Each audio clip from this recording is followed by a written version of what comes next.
and welcome to Memoirs of Successful Women. Today I am interviewing the beautiful Carrie Benedet, who is a leadership coach, emotional intelligence specialist. She's a speaker, she's a podcast host.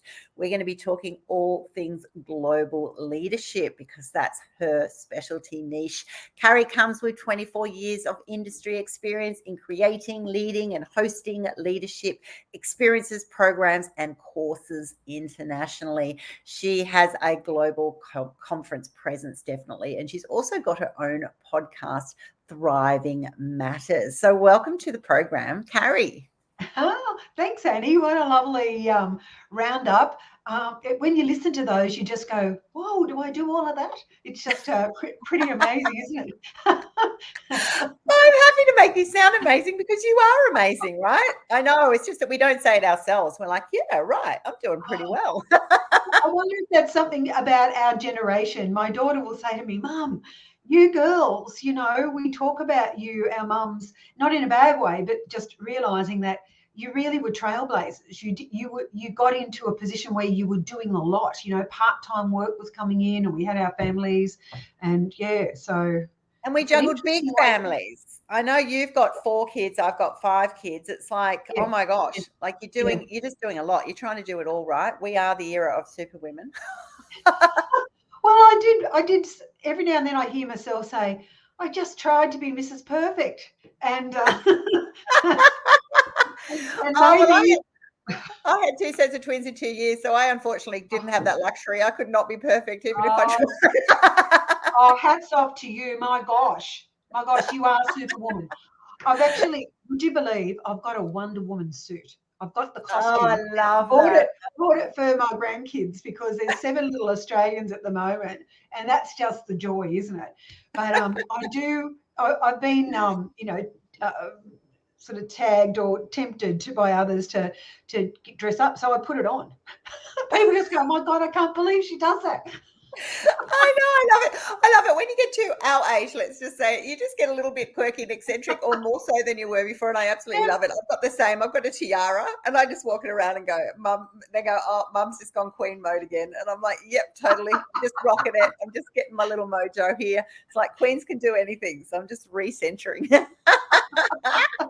Well, you're a monarch of something, aren't you, really? And it's a monarch of the family, And we're going to have so much to talk about today because we are both educationalists, really, by, part of our profession. We're passionate about education and leadership. We also can talk about Kokoda because you trekked Kokoda on your 50th birthday, and I was going to trek Kokoda, but, a global pandemic happened and I haven't got there yet. But that's okay. We always, put things on the list. And I love, after Google stalking you, to find out one of your passionate mantras is, to give it a red hot go or something like that. And I'm like, yes, I love this woman because, I'm all about that. Just give things a red hot go, even if, red hot shot, I think yours is, because even if you've got no idea, 1, it's hilarious trying, and 2, keeps you definitely real and grounded. And it's just a lot of fun along the way. So we're going to have so much to chat about today. Let's start about your career. How did Carrie become an international expert in leadership? Well, I think she just gave, as she said, a red hot shot. I was fortunate in the work I was doing in a large educational organisation to be introduced to the new director of HR at the time, who said, Carrie, you're going to be working with the Middle Leaders program. And this is what we're going to do. We're going to bring emotional intelligence in. We're going to be using Genos International, which is the absolute amazing company by Dr. Ben Palmer here in Australia. And Ben, I would call a friend. I was speaking with him on Friday, and he has since set up a European arm of the business and a North American arm of the business. And he really is the best. Daniel Goleman, when he talks about EI or emotional intelligence in Australia, go to Genos International, Ben Palmer. I was fortunate enough to do a lot of training with him, and then I managed a middle leadership program for our educational coordinators, or what we call KLA coordinators, or middle management in our schools, the system here in Australia. And I wish I had known all about this when I was a young mum. I went, oh Yeah. my God, because it's about your own self-awareness and how aware you are of others. So it starts to pique your antennae, right? So I got an opportunity like that. And then the boss called me and she said, so by the way, you're also going to be commencing a program of coaching for our experienced principals to coach our beginning principals. And I went, right, I better go and learn how to do this. So I went to Growth Coaching International here in Australia, and at the time, then I subsequently did some more PD for myself. I got involved, so I have coaches of my own. So I'm not just someone that sprouts it. I actually walk the talk. So and that's what you do when you're a kokoda gal. You walk the talk, because oh my gosh, when you're walking that track, that's what you're doing. You're doing a whole lot of talking, a whole lot of It's a lot of talking time and a lot of oh shit time. I'm imagining as you're walking through the swamps and doing all of that sort of thing. Yep. And absolutely. And I love that attitude of, well, I'll just, I've been given an opportunity here. I'll just learn and grow through it. And I absolutely think you're just blessed, and what a golden opportunity to be trained by the best. And, there's plenty of people out there doing different things, but you can confidently go, well, you know what, I've got all the creds, and that's why people book you internationally to speak on their stages and to coach their teams on leadership, because you have been trained by the best. And not only that, you're now at a stage of your career and you've got other people who can coach, your style, your programs with you and for you. So absolutely fantastic. And look, it's people like you, Annie. I mean, we all learn from each other. So I just think that's the way to look at it now. I'm probably more curious now to find out how people have learned how to do things differently, what they put in place, what's worked for them, because we're all so individual. It's like that hand that we've got. I'm lucky to have two of them. And I look at it and I go, that's my handprint. No one else has got one like me. So it's okay to be you, Carrie. It's okay to be you, Annie. And look at it that way, not compare yourself to others, because we've gotten to this point where, the Logies were on last night here in Australia, and, they're all individual. I would have loved to have dressed up in a beautiful gown. I love fashion. I actually taught textiles and home science. That's my first career. But yeah, I just love all that. But it's your individuality and your uniqueness that really helps you continue to become who you are. I think you're just not content to be as you are. We're all works in progress. So that's why those kokoda trips, or those dips into different spaces where you can do some learning, shed some stuff. We don't need everything we've got. Shed it and really think about who you are and how can we have a little bit of a butterfly ripple around the world. If we all do it together, we've got a momentum. And I believe it's particularly women's time at the moment, even though we've had a pandemic where we could look at what's happened to women, but not just women. I'm a believer in the best person for the job. But I do think, women who advocate for each other, who shout out for each other, who aren't, against each other because it's competition. I do believe that we can actually make a whole lot of sense together. And we need new leadership. We need new leadership.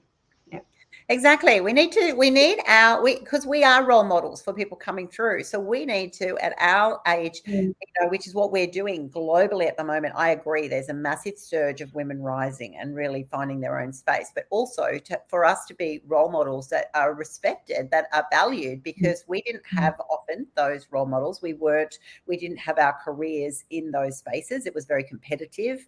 Women were knocking each other out of the way because those positions were precious. And that wasn't pretty, and we've experienced that. But we also now are in these incredible roles, and it's an honor to be in those, that we're actually now showing women coming through, you know what, you don't have to be that woman. You can own your own space, be your own gal, have your own quirky style. In fact, that's right. After you look at all these successful people like the Logies last night, so those internationally listening in, that's our kind of Oscars.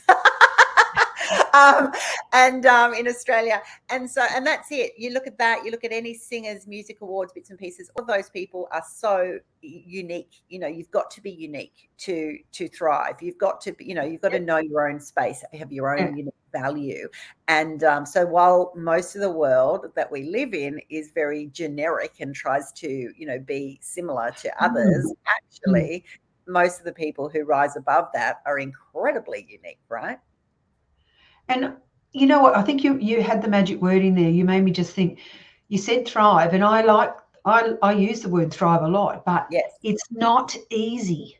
It's not sometimes we make it look too glamorous, and you think, oh yeah, everyone's happy and blah blah blah. Well, you know what? There are days that are super tough where you've got to use that 5, 4, 3, 2, 1 to get yourself out of bed, right? You got to go and give yourself that high five in the mirror and say, oh my God, girl, you've got it, even though your hair's shocking today, right? You've got it, right? Yeah. Yeah. And I just look at it and I go, I've learned some patience in going into business for myself. I've actually had to learn to be patient because I tend to be go, go, go.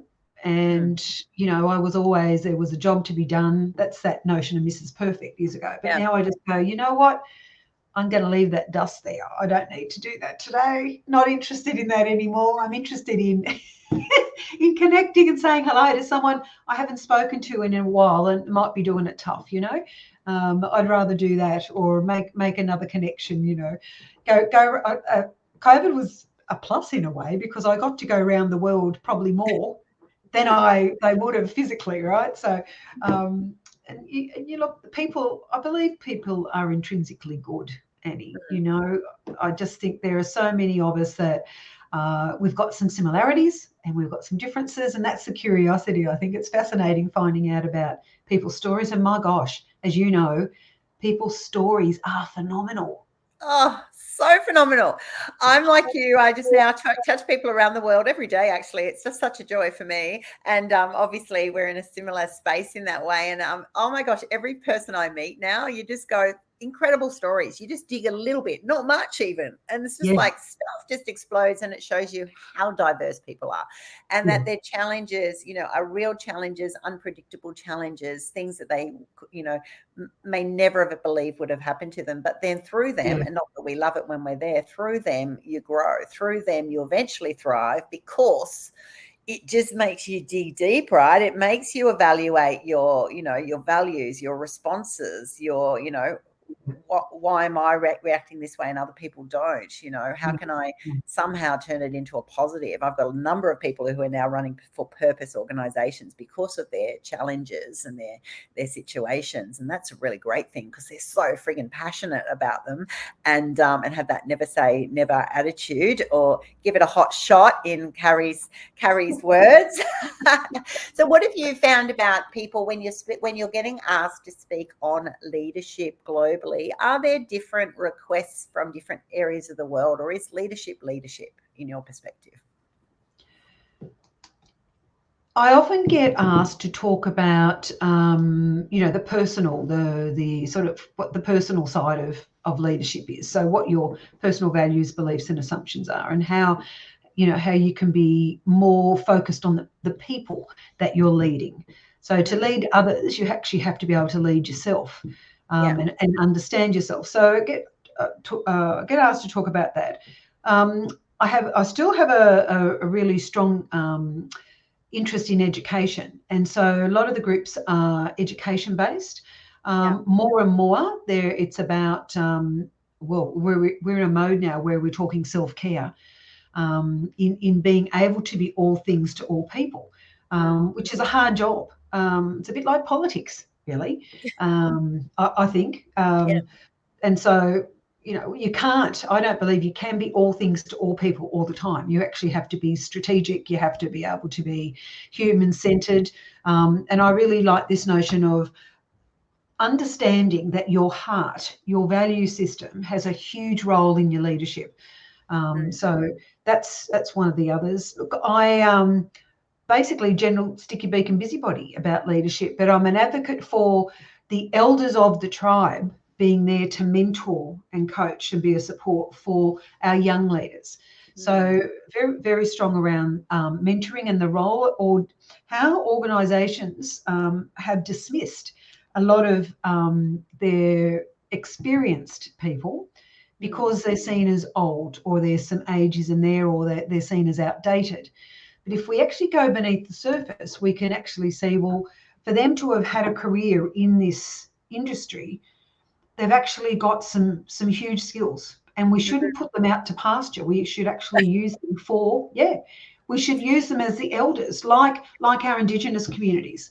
You know, I've got a really strong connection with a company called Culture College, and they look at supporting our Indigenous people, particularly the Yolngu from Arnhem Land. So I've taken groups of leaders into spaces on country where they can really shed what they're doing, but really go deep into understanding what the 60,000-year-old culture can actually teach us about the way we lead today.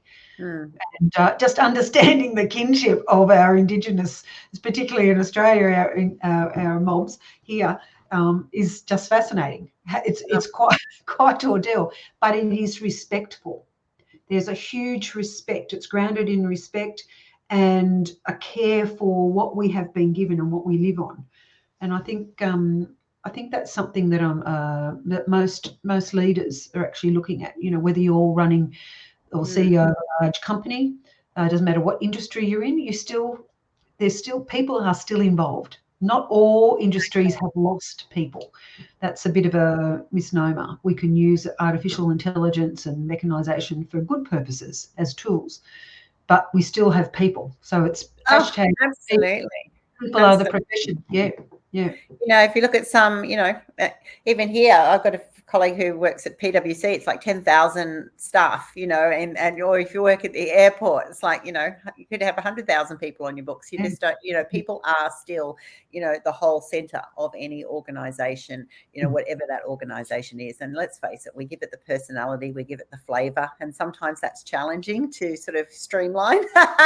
But you know, it's part of it. I absolutely love what you do in that Indigenous space, and I think an experience like that is I love the word that you use there, too, respectful. You know, it's not to just go and look and you know, and it's someone's, this is their life, this is their land, this is, you know, the way they are, but to actually allow that opportunity for people to strip back, if you like, all of the superhuman stuff or the titles. You know, it's not, you're not then the CEO or the manager or the this or that. You're just a person in an environment, learning to respect it, learning to see different ways of being and knowing and understanding, and how messages are communicated and passed through multi-generations. I think that is so fantastic.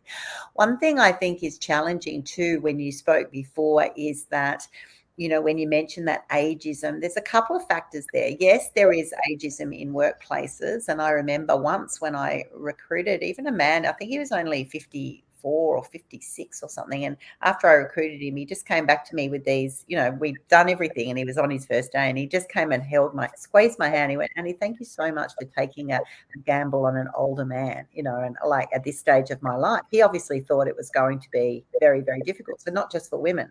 And I was really touched by that. I went, oh my gosh, I was the opposite, going, oh my gosh, I'm so blessed that you're at the end stage of your career. You're going to have so much wisdom, knowledge, this and that, but it's a real factor. So I think ageism is still there. On the other side, though, is for women, often women undervalue that expertise. I constantly get dazzled by how once people have done some of my coaching programs and how friggin' awesome they are at that stage of life, becoming entrepreneurs and doing things. Because once they realize their mojo and go, shivers, I am pretty awesome, I have done a lot of things, whether it's in a professional or a personal space, just life space, they have so much more value. Why do you feel that women still undervalue that, or haven't really processed, I have so much to give and I'm happy to then give it? They always think someone better, someone more important would be doing that. Whereas we need to actually realize we all have something to give, right? Why? I don't know whether we get bogged down in what has been, what's gone before us, or I remember my dad, he's been gone 10 years now, but I remember him saying to me, "Oh, you should go into teaching. It's it's a great career to have. So you can do both things. You can earn some money and you can bring up your kids. Now, nearly all of us, there's 4 girls, and nearly all of us were moved basically very, very strongly influenced into teaching. And I look at that as a positive, but I also look at it as that family of origin influence has been mammoth. So it's a gift. It's a gift for me. I can look at it and go, I'll take this bit and I'm just going to I'm going to flip the other bit upside down because I don't agree with that. And that's how I look at it. And one of the things that I did for our kids was basically allow them to have their own point of view, because my family of origin, it was a particular point of view, right? So I've got a few decades under the belt. Yeah. So, right. So the particular point of view. And it's very funny because I call them the licorice all sorts. And they're actually quite happy to be called the licorice all sorts, because it means that they're similar composition, the licorice and the candy. Yeah. Right? But they're all different shapes, sizes, colours. But they have a common value system, but it can look different. Yes. It can look different. And so I sort of valued that, because I think no longer do I have some of the same values. I actually seek out different ways of doing things quite deliberately for the next generation. Yeah. So I think for women, often that family of origin has a massive impact, and that notion that was drummed into us to be, to look the part, not to tell everybody how you're feeling, blah, blah, blah. So I think that's a big thing. I also think we have had a very male-based hierarchical world.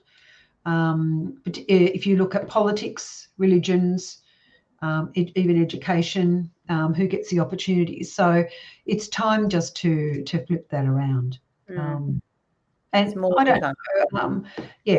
That's from my point of view. For everyone will be different. Now, if you suffer from a mental illness, or if you have major illnesses that continue to impact your type of life, you're probably going to have some different views on what you can and can't do.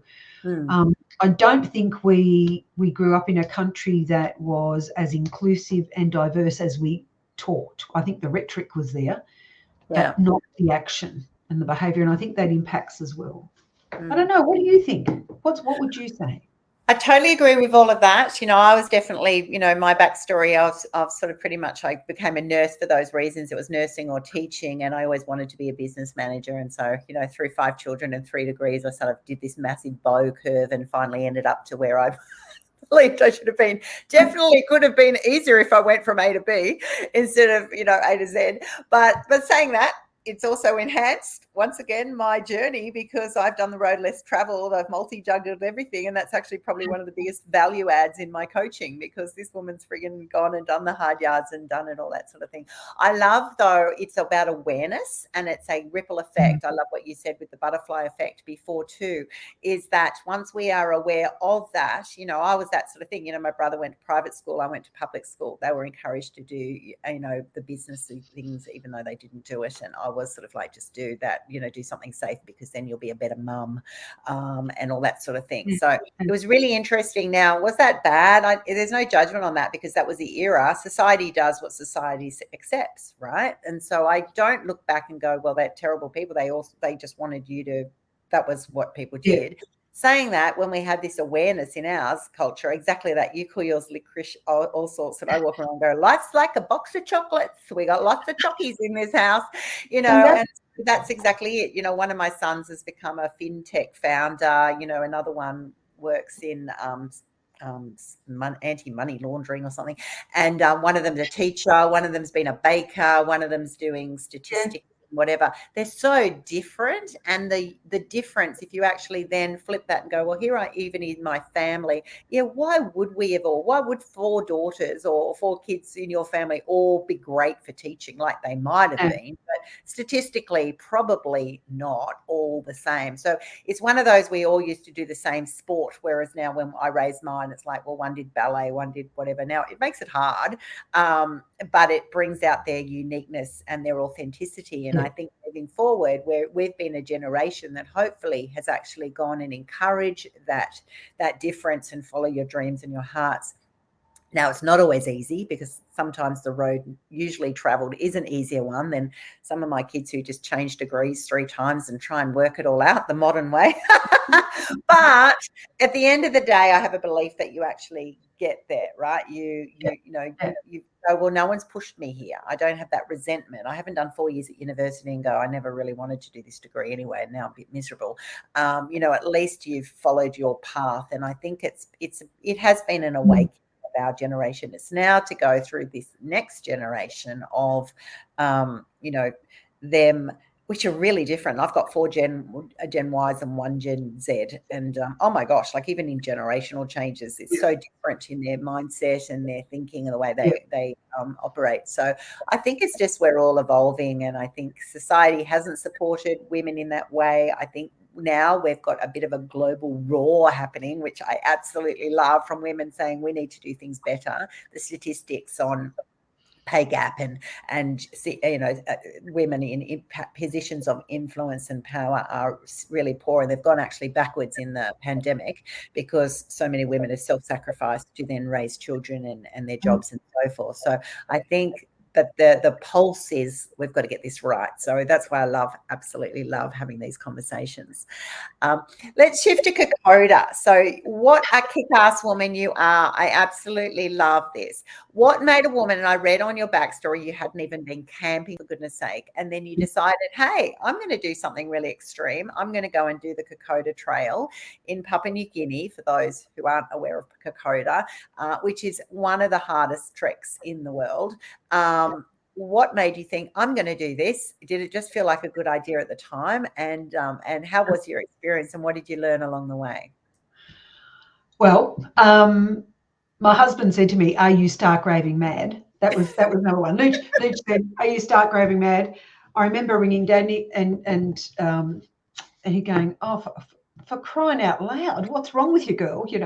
Well, at the time, it was Pud. My nickname for Dad was Pud. I'm the eldest of 6 kids, and it was always Pud. So it never, Look, I did it because we were having a wedding, and at that time, that meant that my son was going to be moving to a different state. I wouldn't see him like I would, and his family would be up there and not overseas, just interstate, across the New South Wales border. The other part of it was, so that's a ripple effect, because he's doing that, and then the others are all starting to leave home and do their stuff. So there were some major changes. So I got to 50, and you often people will say, that these are land. It's only a date carry. It's only, but I just went, okay, I really need to think about what I'm going to do, because I've been very loyal daughter, always in service to the family, but basically to the point where you blow a couple of discs in your back and, some of the health issues, because you're exhausted or you're tired and, you're trying to be all things to all people. I thought you actually need a bit of time. You need to get on top of the ridge up there and scream your heart out because, and so I decided I actually changed role at the same time. So I'd done work as a parent educator, and so then I'd gone into learning and development. So I moved offices, so a whole new lot of people. I'm going, right, is this really what you want to do? So a lot of questions started to come up, and you're getting a little bit older. You're looking back and you're going, right, have you done really what you want to do? Blah, blah, blah. Not only are you getting older, your partner's getting older as well, and you're going, oh my lordy, what's going to happen to both of us? Will we be together once the kids leave, right? There's a whole lot of questions that do go through your mind, and some people will say there's just too much going on up there. Anyway, I did it. And it was absolutely perfect, because by the time we got back the next day, by the time we got back into Owa's Corner and Moresby, the next day was Anzac Day. So we had Anzac Day in Bamana Cemetery. Wow. But I've got to tell you, it was the most mammoth thing I have ever done in my whole life. Mammoth. So you can hear that. And I still have memories. So I wasn't the fittest of all the group. There were 60 of us. They divided us in the half. I went with Charlie Lynn, who's been an upper house MLC here in New South Wales. My eldest son had actually done it with him when he was in the Young Libs a year or so before that. And I went, that's it. Doing it. And I just went, yeah, I just need to do it. So I knew nobody. At that time, I knew nobody. But at the airport, I realised that somebody's daughter, someone that I knew, daughter was on the group. And I went, oh, okay, so there's interesting. During the walk, one night, I had to be rescued by 3 porters. I think I was close to really passing out of this world.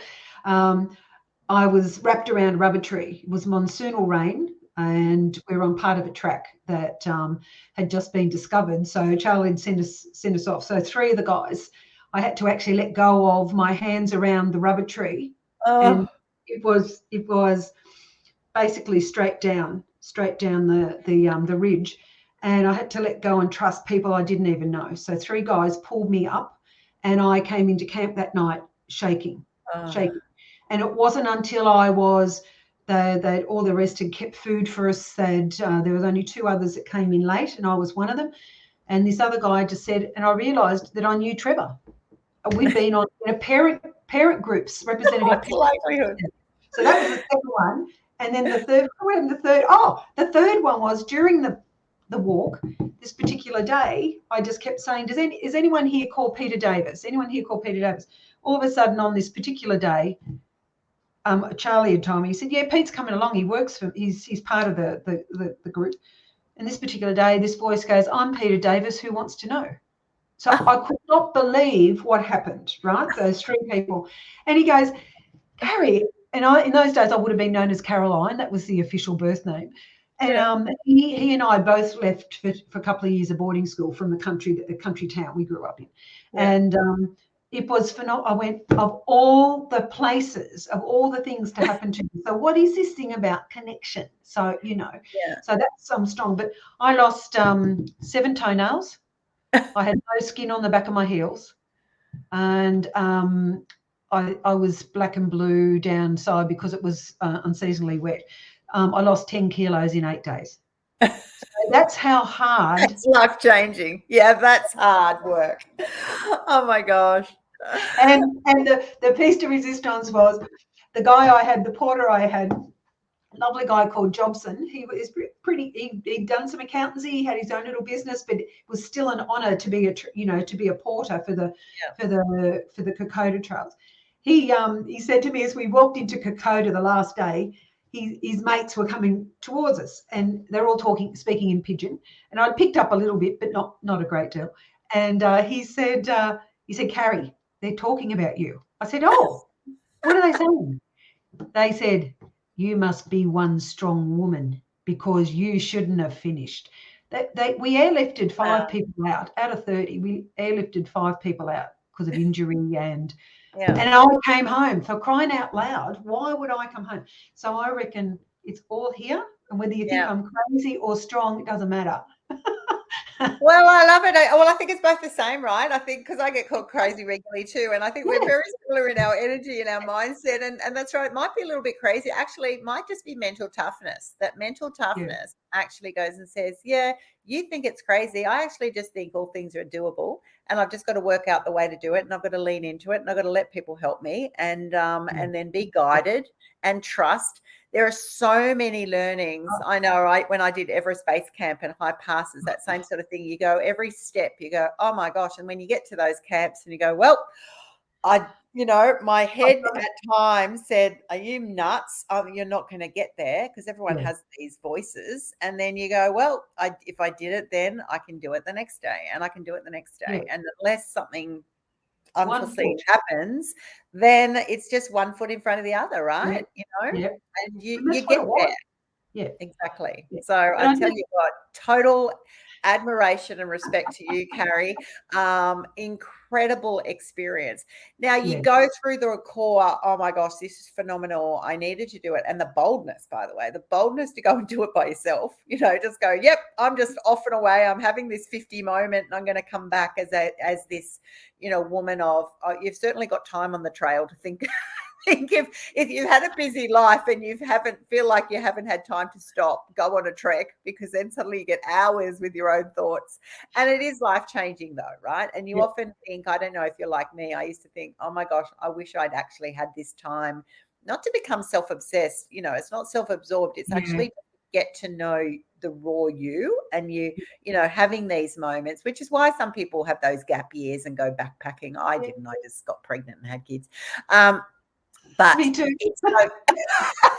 it's so valuable to actually have these moments. How has that affected you then post 50? If you reflect back and go, shivers, I am a tough woman. I am capable. I am strong. I've done the seemingly impossible. I'm not an athlete. I haven't, I've done this. How has that changed you now?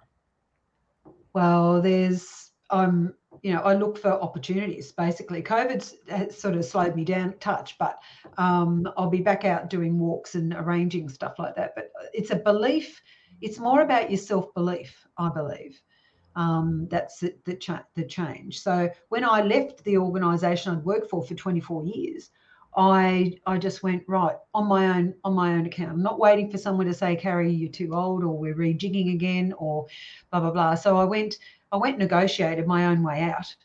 And it's interesting when you talk to people that you worked with, when they say to you, have you got any and I start to smile because I know what they're going to say. Have you got any regrets about leaving? And I go, absolutely not. I said, I have learnt so much as well about myself in doing this, because I said, it's a kokoda every day. It's right. Everyone has a kokoda moment every day. I believe, will I or won't I? How do I stay consistent here? What are my thought processes? Who do I connect with that I trust to be my companions, but also my champions?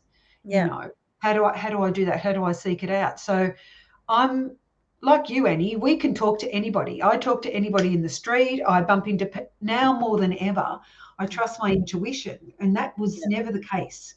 So now I'm going, actually, this is really cool. Why would I pick up the phone and there's an instant connection with somebody else, or someone saying, actually, I think you can help me. Why is that? So for me, it's really it's still, the bonus is still there. It's like you only walked it yesterday, and you're going, if you can walk through the Minari grass, right? With the water up to your waist, and you're pulling each leg out to make the next step, right? Yeah. You can bloody well do this, girl, right? So, and then you go, right, well, now it's time to rest. So the last couple of weekends, I've had the fire pit running here. I've been, just to put yourself around the campfire at the end of the day, put yourself around a campfire so you can actually look back and go, okay, this worked well today. What could you have done better? Let go of that. That's of no consequence. Don't even fill your head with that crap, because that's not going on anymore. Where do you want to go? So at the moment, we've got 7 little Australians. And so when I left, we didn't have that many, but I said, okay, the aim, kids, is to get you all on safari. Before all these animals are extinct, I want to get you there. So that's sort of the impetus to say, come on, you've got time. You've got time to do this, and see if we can't get them there. I mean, it's a metaphor, isn't it, for adventure? Absolutely. I have no doubt that you will get them there. It's just, once you've set your mind to something, and what an opportunity and what a blessing to those little grandkiddies to have, have a nan who wants to show them this part of the world, to extend them and stretch them, and to give them a mindset that, always don't think where you are in your own context, even if it's fantastic, but it's not everything, right? There's always more. It ignites that curiosity. I remember when we took our kids and we made them work in orphanages in Cambodia and doing different things around the world, and they cost us, and they're like going, other people go to Fiji and sit under a palm tree, and we're like going, yeah, I know, but now it's like, oh my gosh, I'm so glad we did those, because it gives them a worldview, and it gives gives them gratitude and appreciation, but it also gives them an attitude to pay forward, right? And I think we all need that. When I interview a lot of successful women around the globe, and I think once people have got to a stage that they're doing their thing and they know their worth, they know their value, they love it, they've had those growth learning opportunities, and then they go, you know what, I can actually give back now. I can, like you can take people to learn and respect about Indigenous areas, or you can take people on a safari, or you've got these things that you go, I've done this before, I've done that road, and I know its value, and I believe it's going to be valuable to someone else as well. But there's like in it is a metaphor for, so anything you just mentioned there is really suitable for our young people at school who are looking to, what are they going to do with their life, So it's sort of like the gifts of humanity that we can start at nearly any age, because I believe we actually are part of creating a different world at the moment. I think that's part of what our responsibility is, our interest perhaps, but it's more to do with, we're in the box a long time. We're only here. We're a little grain of sand, really. Little speck. Yeah. Little speck. So how can the little specks together work towards a world that's more humane? And at the moment, it's just Mother Earth is bubbling. She's going off, and you think about what's happening around the world, and you think, wow, we've now got health issues. So we're changing every day, and part of the work that you and I do is actually, how do you adapt to change? Because that's why we talk about thriving, because change it's a constant. It's a certainty. It's one of the certainties of life, is that we will deal with change. We'll be part of change. We'll be affected by change. Big and small. So I think the legacy of helping people deal with change, or working with people who want to be leaders of new change, that's huge. And that's a privilege. It is a privilege. It is a privilege and a challenge. When people reach out to you at carriebenedet.com, what are they going to find? How can they connect with you, get involved with programs, workshops that you offer, Carrie? Well, look, we've got a number of things. I work with individuals, whether it's career, whether it's a new role, whatever it is that's happening, that's basic work. We work with teams, leadership teams, and whole staffs. We have a range of programs that are around your self-awareness, to be aware of others, developing your own sense of self, your decision making, all that sort of thing that goes with whether it's just you, leading you, or your small business, or a team, blah, blah, blah. So we have those. We have a range of, we've got little program coming up, Fatigue Busters, that are end of year, financial year thing coming up. And they will be 10 fatigue buster skills that we'll be looking at. So there's a guarantee around that. We look at well-being and leadership. We look at, are you willing to do something, an assessment on yourself with those that you're working with, and help guide your program forward. We have a podcast called Thriving Matters, where I interview ordinary guys and gals like Annie Gibbins who are doing extraordinary things, right? So we've got a range of those. We've got micro tips that go up each week, just small things around your type of leadership, human-centered leadership, emotional intelligence. So we link all that together, and we have immersions. And our next immersion is on Yuin country, down south at Bateman's Bay on the Clyde River, and very boutique. But we bring together a space where you can really test out your values with like-minded leaders, but led by our Indigenous brothers and sisters, for an appreciation there. And they're powerful. We've been to Arnhem Land. We've been to live on the Marae on Wahiki Island together. We go down south. So we were going to India when COVID hit. So we will eventually be going further afield as well. So we'll just wait to see how the flights and the costs and everything settle down. So really, you get the magic trifecta of coaching, emotional intelligence, and leadership. It just goes together. You've got to know your people, and people aren't always easy. because they're trying to thrive at the same time as you are. 100%. And that's right. They're trying to thrive at the same time as you are, and they're evolving as well. None of us have got it right. You can suddenly look back and go, well, that's right. If you haven't sort of changed in some ways over the last few years, it's kind of like, well, you haven't challenged yourself enough. So, that's right. People are complex. Anyone who's worked in the area of HR, sort of, people I used to go, what did they do there? And now I go, oh, HR is just huge. Absolutely huge. Because that's right. We're also unique. We're all wanting different goals from where we're at. We're all on a journey. We've all got different backstories. But what the great thing is, though, it is that word awareness. Once you get that awareness and that self-reflection, and then understand, who you are and who you're wanting to be, and how that all fits in a place, I think that is just the bomb, right? It's just the total package. Oh, and the other thing that I will also add, if you don't mind, on the website we've got some masterclasses. So during COVID, we still went around the world and we brought together people who were cultural experts, someone in education, someone in business. It's quite a unique masterclass. So we've got 9 of those up there. And so if you're interested in just a different way, because for leadership, you really have to look outside yourself and your own sphere of influence. We tend to be in silos. So if we're looking at different ways, and the big question that we asked ourselves was, does culture affect leadership, or does leadership affect culture? Ooh.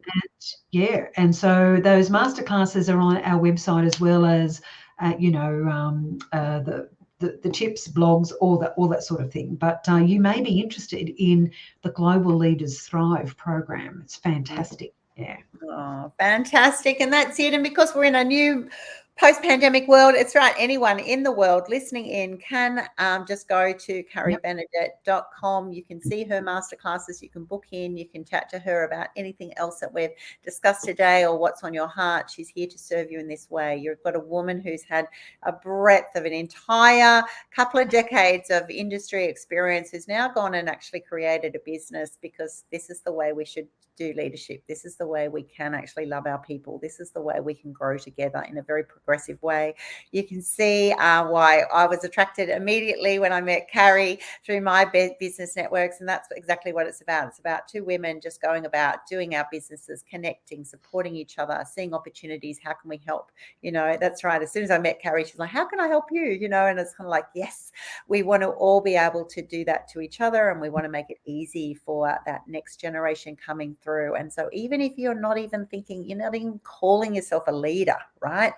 I took a long time to actually realize that, yeah, I'm a leader, but I didn't think in that way. So sometimes it's like you haven't got that self-awareness yet, but you want to be a leader. You want to love and grow your teams. You want to grow yourself. Then definitely have a little look at what Carrie offers, and I'm sure she will definitely have a place. And by the end of your coaching with her, you'll definitely be calling yourself a leader. Hashtag just give it a red hot shot. Give it a red hot shot, everybody.